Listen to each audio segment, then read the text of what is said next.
Dubai அடிக்கிறதுக்கு அவன் கையில் ஆயுதம் வேணும்ல தெரியணும். ஆயுதம் இதெல்லாம் வேணும்ல. அங்கே துபாயில் இருக்கிற ஆயுதம் பூரா வந்து அமெரிக்காவோட ஆயுதம். அவன் அமெரிக்காவே அடிச்சுட்டு இருக்கான். அப்புறம் துபாய் வந்து திருப்பி எப்படி அடிக்க முடியும்? அடிக்க முடியும்.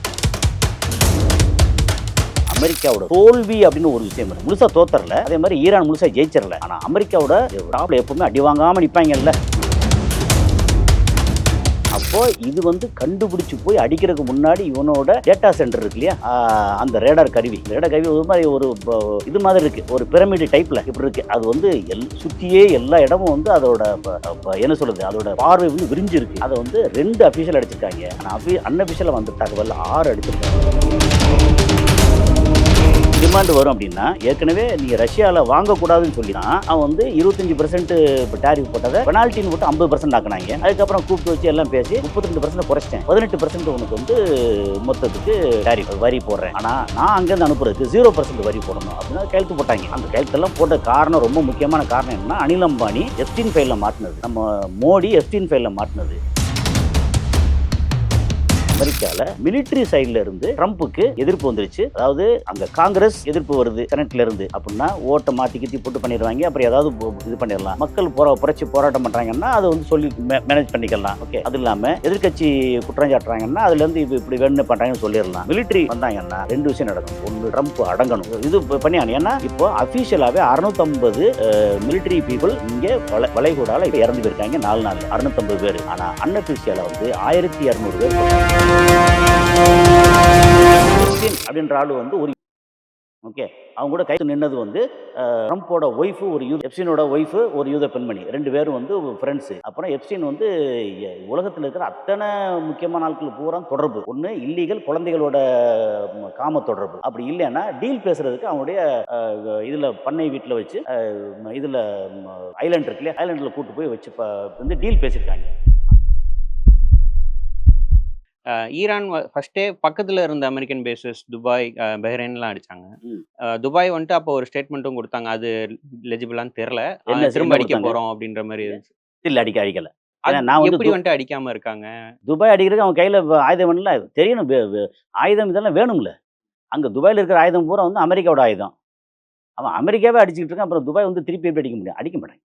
இன்னொன்று, Dubai, Saudi Arabia, Qatar, Oman, Bahrain, Kuwait, இந்த 6 ஜிசிசி கண்ட்ரியும் அவங்கள வந்து நான் உன்னை பாதுகாக்கிறேன், அவன் அடிக்கப்புறம் பாதுகாக்கிறேன், இவன் அடிக்கப்புறம் பாதுகாக்கிறேன்னு சொல்லியே அங்கேருந்து பூரா லூட் பண்ணிட்டு போயிட்டே இருக்காங்க.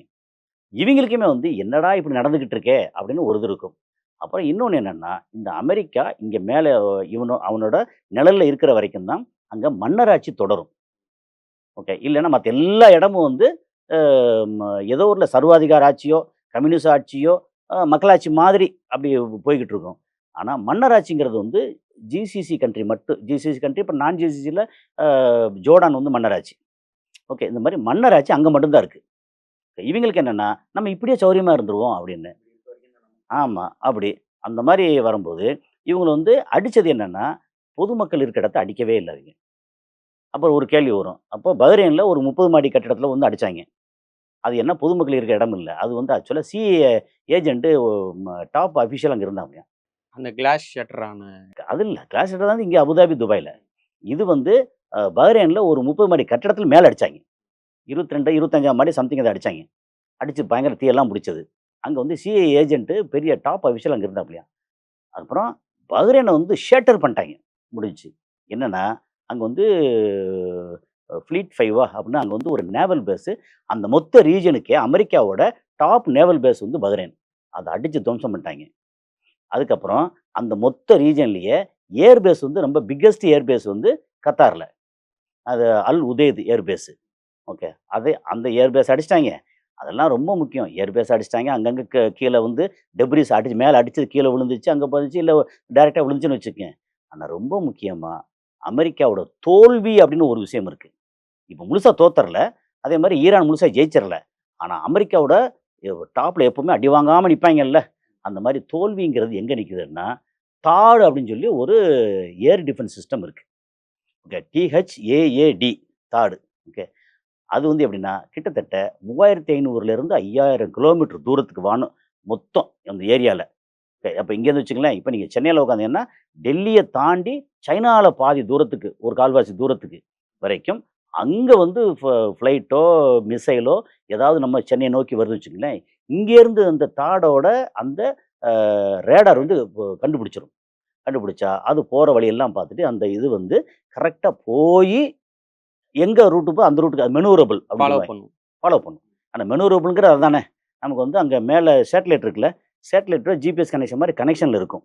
அப்போ இந்த இது வந்து என்ன சொல்லும், அந்த டேட்டா என்ன சொல்லும், இந்த ரூட்டில் வந்துகிட்டு இருக்கு, இந்த ஆல்டிடியூட் இதில் வந்துகிட்டு இருக்கு அப்படின்னு புள்ளி மாதிரி அங்கே காமிக்கும். அப்போ இது வந்து என்ன செய்யும், இப்போ இப்படி போயிட்டே இருக்கும்போது அது மேலே மாறுதுன்னு வச்சுக்கோங்க, இது ரூட்டு மாறும். அது சப்போஸ் இதுவும் மெனூரபிள்னு வச்சுக்கோங்க. ஏன்னா சில இது அப்படி தான். இப்போ F-35 ஃப்ளைட் இருக்கு இல்லையா, அதுவும் மெனூரபிள். அதை அடிக்கணும்னு வச்சுக்கங்களேன்.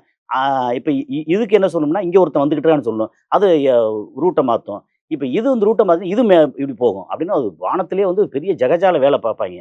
ஓகே. அந்த மாதிரி ரொம்ப ஸ்ட்ராங்கான தாடுங்கிறது இருக்கிறதுலையே ஹையஸ்ட்டு. அதோட ரேட் வந்து கன்னாப்பின்னா ரேட் சொல்கிறாங்க. அது 20,000 கோடின்றாங்க, 80,000 கோடின்றாங்க ஒரு இது. ஓகே. ஒரு டிவைஸு. அந்த டிவைஸில் வந்து இப்போ வரைக்கும் வந்திருக்க தகவல் வந்து அஃபிஷியல் தகவல் 2 டிவைஸை வந்து அந்த ரேடார் இருக்கு இல்லையா, அதை வந்து ட்ரோனை வச்சு அடிச்சிட்டாங்க.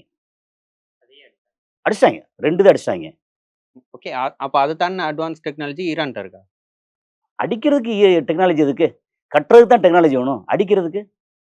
ஆனா அதான். என்னன்னா, அப்போ இது வந்து கண்டுபிடிச்சு போய் அடிக்கிறதுக்கு முன்னாடி இவனோட டேட்டா சென்டர் இருக்கு இல்லையா? ஆ அந்த ரேடார் கருவி. அந்த ரேடார் கருவி ஒரு மாரி ஒரு இது மாதிரி இருக்கு. ஒரு பிரமிடு டைப்ல இப்படி இருக்கு. அது வந்து சுத்தியே எல்லா இடமும் வந்து அதோட ப ப என்ன சொல்றது? அதோட பார்வை வந்து விரிஞ்சிருக்கு. அத வந்து 2 அஃபிஷியல் அடிச்சிருக்காங்க. ஆனா அன்அஃபிஷியலா வந்த தகவல் 6 அடிச்சிருக்காங்க. 6 அடிச்சுட்டாங்கன்னா, ஃபர்ஸ்ட்டு திங் வந்து இவங்க மிசைல் விடுறாங்க. அந்த மிசைல் வந்து வானத்தில போம்போதே இவங்களோட பேட்ரியாட்ன்னு ஒரு இது ஆன்டி ஏர்கிராஃப்ட் இது இருக்கு. அது வந்து அடிக்குது. அந்த பேட்ரியாட் எப்படி அடிக்கும்? அதுக்கான டேட்டா சென்டர் வேணும். அதுக்கான ரேடார் வேணும். அந்த ரேடார் அடிச்சாங்கன்னா, பேட்ரியாட் எப்படி வேலை செய்யும்? இத சுத்தியே இருக்கிற 27 மொத்தம் இவங்களோட பேஸ் இருக்கு. America base. அதில மேஜர் பேஸ் வந்து 8. அந்த 8லயும் ரொம்ப பெருசு வந்து கத்தார். மத்ததெல்லாம் வந்து யுஏஇல இருக்கு, ஓமான்ல இருக்கு, பஹ்ரைனு, குவைத்து, சவுதியில, அப்புறம் வந்து ஈராக்ல. ஈராக்ல வந்து அந்த ஏர் பேஸ் அடிச்சிருக்காங்க. அடிச்சதுக்கப்புறம் என்ன பண்ணணும்னா, ஈராக்ல வந்து ஏர் பேஸ் பக்கத்துல ஒட்டி மிகப்பெரிய அளவுக்கு வந்து ஆயுத கிடங்கு வச்சிருக்காங்க. அமெரிக்காவோட ஆயுத கிடங்கு. அதையும் அடிச்சு செகண்டரி எக்ஸ்ப்ளோஷன் 3, 4 நாள் ஆச்சு.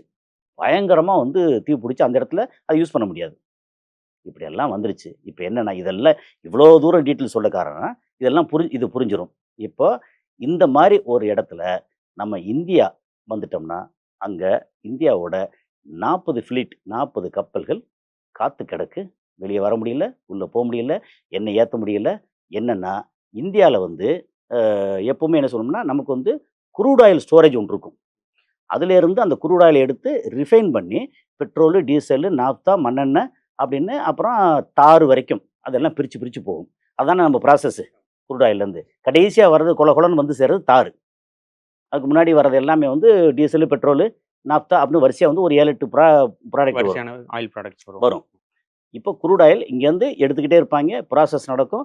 அப்புறம் இங்கே வர்றத வந்து இந்தியால நம்ம நம்ம இதுக்கு வண்டியில ஓட்டுறதுக்கு, அப்புறம் இந்த ஹெச்பி பெட்ரோல் பங்க், இந்த பெட்ரோல் பங்குக்கு அனுப்புறதுலேருந்து ஆரம்பிச்சு, எல்லா அப்புறம் வேற வேறு வேறு இண்டஸ்ட்ரீஸ் அனுப்புறது. அதுக்கப்புறம் கப்பல்ல ஏத்தி வேறு வேறு நாடுகளுக்கு அனுப்புறது. அப்படின்னு இந்த குரூட் ஆயில் நிரம்பிட்டே இருக்கணும். இந்த பக்கம் எடுத்துக்கிட்டே இருப்பாங்க. ப்ராசஸ் நடக்கும். நடக்கிற ப்ராசஸ் இங்க வந்து ஸ்டோர் பண்ணி வைப்பாங்க. அப்ப குரூட் ஆயில் ஸ்டோரேஜ் வந்து இன்னும் நமக்கு 15 நாளைக்கு தான் இருக்கு. 15 நாளைக்கு தான். ஆமா. ஆக்சுவலா நான் அடுத்து கேட்க வந்த கேள்வியே அதுதான். ஆ. இப்ப இந்தியா வந்துட்டு இப்போதைக்கு பாதிப்பு இல்ல. நீங்க பதட்டப்பட வேணாம் அப்படின்னு சொல்லியிருக்காங்க. இன்னும் எவ்வளோ நாள் கன்டின்யூ ஆனா இது நமக்கு அதான். பாதிக்கும்? என்னன்னா, குரூட் ஆயில் ஒரு 15 நாளைக்கு இருக்கு. இது எடுத்து ப்ராசஸ் பண்ணிட்டே இருந்தாங்க. ஏற்கனவே ப்ராசஸ் பண்ணி கொஞ்சம் வச்சிருப்பாங்க இல்லையா? அது ஒரு 10 நாளைக்கு இருக்கு. அப்ப மொத்தம் 25 நாளைக்கு தேவைப்படுற நமக்கான இது இருக்கு இப்போ. ஆனா, இப்போ வந்து 6வது நாள். 28ஆம் தேதி ஆரம்பிச்சது. 21ஆம் தேதியிலிருந்து ஸ்டேட் ஆஃப் ஹார்மோஸ் வந்து குளோஸ்டு. அப்போ நம்மளோட எண்ணெய் வந்து மெஜாரிட்டி அங்கேருந்து வாங்குறோம். அது இல்லாம இப்ப என்ன சொல்லியிருக்காங்கன்னா, 90,00,000 பேரல் அ ரஷ்யா வந்து தரேன்ட்டு இருக்காங்க. ஓகே. அது பட் 90,00,000 எந்த மூலைக்கு பத்தும்? ஓகே. ஏன்னா மேபி கொஞ்சம் பேஸ எக்ஸ்டெண்ட் பண்ணும். கூட ஒரு 1 வாரம் அப்படி போகும். ஓகே. ஆனா, இப்ப என்ன டிமாண்ட் வரும் அப்படின்னா, ஏற்கனவே நீங்க ரஷ்யால வாங்கக்கூடாதுன்னு சொல்லித்தான், அவன் வந்து 25% டாரிஃப் போட்டத பெனால்ட்டின்னு போட்டு 50% ஆக்குனாங்க. அதுக்கப்புறம் கூப்பிட்டு வச்சு எல்லாம் பேசி 32% குறைச்சிட்டேன். 18% உனக்கு வந்து மொத்தத்துக்கு டாரிஃப் வரி போடுறேன். ஆனா, நான் அங்கேருந்து அனுப்புறதுக்கு 0% வரி போடணும் அப்படின்னு கையெழுத்து போட்டாங்க. அந்த கையெழுத்தெல்லாம் போட்ட காரணம் ரொம்ப முக்கியமான காரணம் என்னன்னா, அனில் அம்பானி எப்ஸ்டீன் ஃபைல்ல மாட்டுனது. நம்ம மோடி எப்ஸ்டீன் ஃபைல்ல மாட்டுனது. அதுக்கப்புறம் இப்போ போன வாரம் வந்து அ இங்க ம அ அ 25ஆம் தேதியா? ஆமா 25ஆம் தேதி போயிட்டு 27ஆம் தேதி நம்ம பிரைம் மினிஸ்டர் இஸ்ரேலுக்கு போயிட்டு, அ ஈரான கண்டனம் பண்ணிட்டு, அப்புறம் பாலஸ்தீன கண்டனம் பண்ணிட்டு, இஸ்ரேலுக்கு வந்து ஆதரவு தெரிவிச்சுட்டு வந்து சேர்ந்தாரு. அந்த காண்டு தான் இன்னைக்கு வந்து ய யாருக்கு வேணாலும் குடுப்பேன், இந்தியாவுக்கு குடுக்க மாட்டேன். ஏன்னா, உலகத்திலேயே கன்சம்ப்ஷன்ல வந்து நம்பர் 1 வந்து சைனா. இதோட இந்த crude oil and petroleum product இருக்கு. Number 2 India. ஏன் இந்தியா மக்கள் தொகை யோசிச்சு பாருங்க. பாப்புலேஷன் ஆமா உலகத்தில நம்பர் 1 பாப்புலேஷன். நமக்கு அப்புறம் தான் சைனாவே. அப்ப இந்த மாதிரி இருக்கு. நம்முடைய முடிவுகள் நம்ம எடுக்கிற இது வந்து எடுக்கிற ஒவ்வொரு முடிவும் நம்ம அரசு தானே எடுக்கணும். அவங்க வந்து தவறா போகுதோன்னு ஒன்று இருக்கு. அப்போ ஈரானோட நீ சமாதானப்படுத்தணும். ஈரானோட சமாதானப்படுத்தணும்னா, ஈரானோட அ ம அ அல அலைடா அலையன்ஸா இருக்கிறது யாரு? சைனா இருக்கான், அ ரஷ்யா இருக்காய்ங்க, வடகொரியா இருக்காய்ங்க. இப்போ வந்து அரபு நாடுகள் வந்து ஈரானுக்கு ஃபேவர் ஆயிட்டு இருக்காய்ங்க. அமெரிக்கா வேண்டாம். ஒண்ணு சேர்ந்துரலாம். ஃபேவர் ஆகிட்டு இருக்காய்ங்க. ஆமா. அதே மாரி இஸ்ரேல் வந்து நீ தொடச்சு எறிஞ்சுருவோம். இனி இஸ்ரேல் இங்க இருந்தா தானே பிரச்சனை. அப்படின்ற அளவுக்கு இப்ப வந்துகிட்டு இருக்கு. இன்னைக்கு பேசிக் வந்து நம்பர் 1 வந்து 40 ஃப்ளீட் வந்து விடமாட்றாய்ங்க. இந்தியா வந்து இங்க டிப்ளீட் ஆயிட்டே இருக்கு. ஓகே. நம்பர் 2 வந்து அ ஸ்பெயின் வந்து நீ மோசம் அப்படின்ட்டாய்ங்க. நான் மோசம்னா பரவால்ல நான் பார்த்துக்கிறேன். ஏன்னா எவ்வளவு நேரத்துக்கு எல்லாத்தையும் மிரட்டிக்கிட்டு இருப்ப அப்படின்னு. முக்கியமா அதுக்கப்புறம் இந்த சொல்ல வேண்டியது கடைசியா முக்கியமான விஷயம் என்னன்னா, அமெரிக்கால மிலிட்டரி சைட்ல இருந்து ட்ரம்புக்கு எதிர்ப்பு வந்துருச்சு. அதாவது அங்க காங்கிரஸ் எதிர்ப்பு வருது செனட்ல இருந்து. அப்புட்ன்னா ஓட்ட மாத்தி கீத்தி போட்டு பண்ணிருவாய்ங்க. அப்புறம் ஏதாவது இது பண்ணிறலாம். மக்கள் புரட்சி போராட்டம் பண்றாங்கன்னா, அத வந்து சொல்லி மேனேஜ் பண்ணிக்கலாம். ஓகே. அது இல்லாம எதிர்க்கட்சி குற்றம் சாட்டுறாங்கன்னா, அதுலேருந்து இப்படி வேணும்னே பண்றாங்கன்னு சொல்லிறலாம். மிலிட்டரி வந்தாங்கன்னா 2 விஷயம் நடக்கும். ஒண்ணு ட்ரம்ப் அடங்கணும். இது பண்ணியாகணும். ஏன்னா, இப்போ அஃபிஷியலாவே 650 மிலிட்டரி பீப்பிள் இங்க வளைகுடால இப்ப இறந்து போயிருக்காய்ங்க 4 நாள்ல. 650 பேரு. ஆனா அன்அஃபிஷியலா வந்து 1200 பேர் சொல்றாய்ங்க. அமெரிக்கன். அமெரிக்கன். அமெரிக்க வீரர்கள். வெறும் பீப்பிள் இல்ல. வீரர்கள். அது இல்லாம யுஎஸ்எஸ் ஆப்ரஹாம் லிங்கன்ற அந்த கப்பல், அத பத்தின வேர் அபவுட்ஸ் தெரியல. இங்க அடிச்சுட்டோம்னு சொல்றாய்ங்க. ஸ்ரீலங்கா பக்கத்துல அது வந்து ஈரானோட கப்பல். இவங்க நீர்மூழ்கி கப்பல்லேருந்து அடிச்சுட்டாய்ங்க. யாரு? அமெரிக்கா. ஆ அது இல்லாம முந்தா நாள் ஈவினிங்ல வந்து அ ம வ அங்கேருந்து ஈரான்லேருந்து 650 கிலோமீட்டர் தூரத்தில அ அ அமெரிக்காவோட வார்ஷிப்பு அதுக்கு எண்ணெய் குடுத்த ஒரு கப்பல் வந்து எண்ணெய் கப்பல். அந்த எண்ணெய் கப்பல ஈரான்லேருந்து தாக்கிட்டாய்ங்க.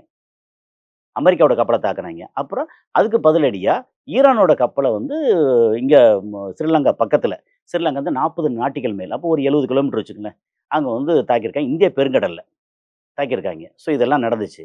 ஆனா நான் சொல்ல வர்றது, 4 நாளைக்கு முன்னாடியே அ ஈரானோட ஐஆர்ஜிசி கிளைம் பண்ணது என்னன்னா, நாங்க 4 மிசைல் அனுப்பிச்சோம். அடிச்சு தூள் கிளப்பிட்டாங்க. அப்படின்னாங்க. இல்ல அது பொய் அப்படின்னு சொல்லி அங்கேருந்து சென்ட்காம் சொல்லி இருக்கு. Central command. அவிங்க சொன்னது வந்து இல்ல அது பொய் அப்படின்றாய்ங்க. சொன்னதுக்கப்புறம் அந்த கப்பல பத்தின வேர் அபவுட்ஸோ, டீட்டெயிலோ எதுவுமே வரல. அது ஒரு வேள அடிபட்டிருந்தா என்ன நடந்திருக்கும்னா, அங்க வந்து 5700 பேர் உள்ள இருந்தாய்ங்க. 5700 பேர் உள்ள வந்து முங்கி செத்து போயிருப்பாய்ங்க. அத பத்தின டீட்டெயில் வரல. அப்படி டீட்டெயில் வந்துச்சுன்னா, அங்க வ ட்ரம்புக்கு வந்து பெரிய பின்னடைவு, பெரிய இஷ்யூ ஆயிரும். மிலிட்டரி ரெவல்யூஷன் மாரி. அதான் சொல்ல வரேன். இங்க இங்க ஆயிருது. அது இல்லாம சம்மந்தம் இல்லாம யாரோ ஒரு நெத்தன்யாகு ஒருத்தன் சொன்னாங்கிறதுக்காக நீ வந்து இப்படிலாம் நம்மள வந்து பலிகடா ஆக்கிட்டேன்னு சொல்லி, அங்க வந்து ஏற்கனவே பயங்கர பிரச்சனை ஓடிக்கிட்டு இருக்கு. ஏன்னா வறுமை நெறையா இருக்கு அமெரிக்கால. நம்ம பீகார் மாரி அங்க அமெரிக்கால நெறைய இடங்கள் இருக்கு அங்க. ஓகே. பீகார், ஒரிஸ்சா உதாரணத்துக்கு சொல்றது தான். ஒரிஸ்சா மாரி இருக்கு. அப்படிங்கும்போது அந்த அங்க பிரச்சனை. இங்க ஒரு 90 F-15, F-16, F-35 மாரி அந்த ஃபைட்டர் ஜெட் ஃபிளைட் பூரா அதுல இருக்கு. அது எல்லாம் அதோட சேர்ந்து முங்கிருச்சா? என்னன்னு இதுவரைக்கும் தெரியல. ஓகே. இந்த மாரி ஒரு பிரச்சனை ஓடிட்டு இருக்கு. ஸோ அந்த ஆளுக்கு வந்து இந்த மாரி வந்து ஒண்ணு அடங்கி வேற மாரி மேனேஜ் பண்ணணும். அல்லது அங்க மிலிட்டரி புரட்சி வந்து பாகிஸ்தான்ல மிலிட்டரி ரூல் இருக்கு இல்லையா? அது மாரி அமெரிக்காலயும் மிலிட்டரி ரூல் வர்றதுக்கான வாய்ப்பும் இருக்கு. இப்ப இன்னொரு ஒரு டாக்கும் இருக்கு. அமெரிக்கன் காங்கிரஸ் வந்துட்டு இது எல்லாமே எப்ஸ்டைன் ஃபைல்ஸ மறைக்கிறதுக்காக பண்றாரு அப்படின்ற மாரி சொல்லியிருந்தாங்க. ஆமா. அது எப்ஸ்டீன் ஃபைல் முக்கியமானது. எப்ஸ்டீன் ஃபைல் யாரு? எப்ஸ்டீன் வந்து தனியா ஒரு சப்ஜெக்ட்டே பேசலாம். ஆனா மேலோட்டமா பேசினா கூட, எப்ஸ்டீன் அப்படின்ற ஆளு வந்து ஒரு யூதன். ஓகே. அவங்க கூட கைகோர்த்து நின்னது வந்து ட்ரம்ப்போட ஒய்ஃபு ஒரு யூத பெண்மணி. எப்ஸ்டீனோட ஒய்ஃபு ஒரு யூத பெண்மணி. 2 பேரும் வந்து ஃப்ரெண்ட்ஸு. அப்புறம் எப்ஸ்டீன் வந்து உலகத்தில இருக்கிற அத்தன முக்கியமான ஆட்கள் பூரா தொடர்பு. ஒண்ணு இல்லீகல் குழந்தைகளோட காம தொடர்பு. அப்படி இல்லன்னா, டீல் பேசுறதுக்கு அவனுடைய அ இதுல பண்ணை வீட்ல வச்சு, அ இதுல ம ஐலேண்ட் இருக்கு இல்லையா? ஐலேண்ட்ல கூட்டு போய் வச்சு வந்து டீல் பேசியிருக்காய்ங்க. அந்த டீல்ல மாட்டுனது தான் அனில் அம்பானி. அப்புறம் நம்ம தலைவர் வந்து இங்க நம்ம பிரைம் மினிஸ்டர் வந்து அங்க டான்ஸ் ஆடுனது எல்லாத்தையுமே வந்து வீடியோ எடுத்து வச்சிருக்காய்ங்க. எங்க இஸ்ரேல்ல. அப்ப இவர் வந்து இஸ்ரேலுக்கு போறது என்ன? அதானிக்கு அங்க ஹைஃபா போர்ட்டு அதானியோட மெயின்டனன்ஸ்ல இருக்கு. ஓகே. ஸோ அதானிக்காகத்தான் ஊர் நாடு நாடா போயிட்டு இருக்காரு. நம்ம இந்திய மக்களுக்காக இல்லன்ற ஒரு குற்றச்சாட்டு இருக்கு. அது தனி ஒரு பக்கம். ஆனா என்னன்னா, இன்னைக்கு போன வாரம் அங்க போனது கூட, அந்த எப்ஸ்டீன் ஃபைல பயந்துட்டு தான் போனாரு. இதுக்கு முன்னாடி அந்த 18% அமெரிக்காவுக்கு ஒத்துக்கிட்டு, அமெரிக்கா ப்ராடக்ட் அக்ரிகல்ச்சர் ப்ராடக்ட் முதற்கொண்டு எல்லாம் இங்க வர்றதுக்கு 0% சொன்னது வந்து, எப்ஸ்டீன் ஃபைலுக்கு பயந்துட்டு தான் பண்ணாரு. அப்படின்னு சொல்லிட்டு இருக்காங்க. எது எப்படி இருந்தாலும் இந்தியாவுக்கு நல்லதில்ல. இப்போதைக்கு இந்தியாவோட நிலைமை வந்து கவலைக்கிடமா தான் இருக்கு. இப்போதைக்கு. சைனா அவனுடைய கப்பல் வந்து உள்ள அனுப்புறாய்ங்க. என்ன நடக்கும்? சைனா கப்பல் வரும்போது அமெரிக்கா என்ன சொல்றாய்ங்க? எங்க ராணுவ கப்பல் ராணுவத்தோட வந்து நின்னு, நாங்க வந்து மத்த கப்பல்ல உள்ள அனுப்புவோம். நாங்க நீயா நானா பார்த்துருவோம்ன்னு சொல்றாய்ங்க. அப்படி பார்க்கும்போது சைனா கப்பல் போகும்போது அவைங்க அடிக்க மாட்டாங்க. அமெரிக்கா அடிச்சாங்கன்னா, சைனாவுக்கும் அமெரிக்காவுக்கும் இப்ப சண்டை வரும். அப்படின்ட்டு உலகப் போரா வர்றதுக்கான அத்தன வாய்ப்புகளும் அந்த கரெக்ட்டா அந்த எட்ஜ்ல வந்து நிக்குது. இப்ப இப்ப அமெரிக்காவும், சைனாவும் ஷேடோல இருந்து ஃபைட் பண்றாங்க. இப்ப இல்ல அமெரிக்கா டைரக்ட்டா நேரடியா ஃபைட் பண்ணல. இல்ல. அமெரிக்கா நேரடியா ஃபைட் பண்றான். சைனா வந்து இவனுக்கு பின்னாடி இருந்து சப்போர்ட் பண்ணிட்டு இருக்கான். அத்தன இந்த பின்னாடி சப்போர்ட்லாம் பத்தாது. இந்த நேரடியா வந்திருக்கணும். அந்த நேரடியா வர்றதுக்கான வாய்ப்பு வந்து அந்த ஹர்மோஸ் ஜலசந்தி இருக்குல்ல, அத வச்சு தான் வரும்னு தோணுது. 1980லயும் இதே பாயிண்ட் தான் பிரச்சனை இல்ல சார்? 79 1780 எல்லா நேரமும் இதே பாயிண்ட் தான். என்னன்னா, அமெரிக்காவுக்கு வந்து இங்க உள்ள அத்தனை எண்ணெய் வளங்கள் உள்ள நாடுகளும் தனக்கு அடிமையா இருக்கணும்.